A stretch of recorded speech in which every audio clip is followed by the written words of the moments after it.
Trip లో papaya కొనడం వల్ల ఫారెస్ట్ క్యాంపింగ్ లో నా బర్త్డే సెలబ్రేషన్ కి మెయిన్ రోల్ ప్లే చేసింది.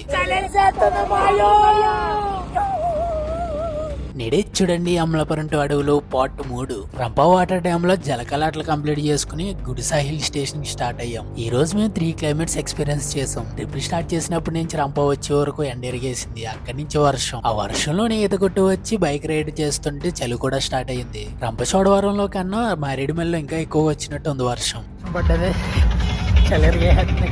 నా బైక్ ఫుల్ ట్యాంక్ కొట్టించి 180 కిలోమీటర్స్ వచ్చాక ఒక్క పాయింట్ తగ్గింది పెట్రోల్. ఫైనల్ గా దగ్గరికి వచ్చేసాం అనుకుంటే చెక్ పోస్ట్ దగ్గర ఆపేశారు. 2 వీలర్స్ ఓన్ వెహికల్స్ ఎలా లేదంట. వెళ్తే ఆ వాళ్ళ వెహికల్స్ లోనే వెళ్ళాలి. అది కూడా 3000 అవుతుంది అన్నారు. మీకు దన్నోరా దూత మేము ఓవరాల్ ట్రిప్ కి 2000 పెట్టుకుని వచ్చామని ఆ విలేజ్ లో పాత మార్కెట్ ఉంటే అందులో క్యాంపింగ్ వేసుకున్నాం. ఈవెన్ అక్కడ కాల్ చేయడానికి కూడా సిగ్నల్స్ లేవు. ఆ విలేజ్ వాళ్ళకి బిఎస్ఎన్ఎల్ లేదు సిగ్నల్ వస్తుంటే వైఫై అడిగితే చీపోరా అన్నారు. అదే వైఫై పాస్వర్డ్ అదే అంట. టెంట్ లో అర్ధరాత్రి మావాడు క్యాన్ లో కొవ్వొత్తు తీసి చేతబడి చేస్తున్నాడేమో అనుకున్నా. కానీ తర్వాత తెలిసింది నా బర్త్డే సెలబ్రేషన్ చేయడానికి వాడు అతి తెలివి ఉపయోగించాడని. గుడిసా హిల్ స్టేషన్ మిస్ అవడం వల్ల మేము ఇంకో 4 కొత్త లొకేషన్స్ ఎక్స్ప్లోర్ చేసాం. ఫాలో సబ్స్క్రైబ్ కొడితే ఆ లొకేషన్స్ తో కలుస్తాం.